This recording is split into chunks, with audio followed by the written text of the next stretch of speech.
অভিভাবকদের মধ্যে এখন দুশ্চিন্তা বাড়ছে, কারণ শিশুদের জ্বর ও শরীরে র্যাশ দেখা দিলেই অনেক সময় তা হাম হিসেবে শনাক্ত হচ্ছে। দেশের বিভিন্ন এলাকায় এই রোগ আবারও ছড়িয়ে পড়ায় হাসপাতালগুলোতে আক্রান্ত শিশুদের ভিড়ও বাড়ছে।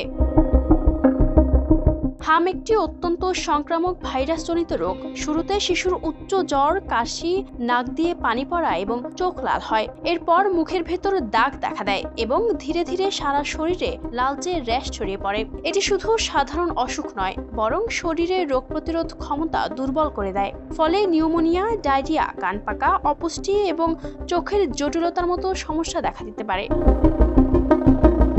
এই রোগ খুব দ্রুত ছড়ায়, কারণ আক্রান্ত শিশুর হাঁচি, কাশি বা শ্বাসের মাধ্যমে ভাইরাস বাতাসে ছড়িয়ে পড়ে এবং আশেপাশের সুস্থ শিশুকেও সংক্রমিত করতে পারে। তাই একে অবহেলা করা ঝুঁকিপূর্ণ। বাংলাদেশে শিশুদের 9 মাস ও 15 মাস বয়সে MR টিকা দেওয়া হয়, যা সঠিকভাবে নিলে হামের ঝুঁকি অনেক কমে যায়। তবে এখনও অনেক শিশু টিকা থেকে বঞ্চিত, ফলে সংক্রমণের ঝুঁকি থেকে যায়।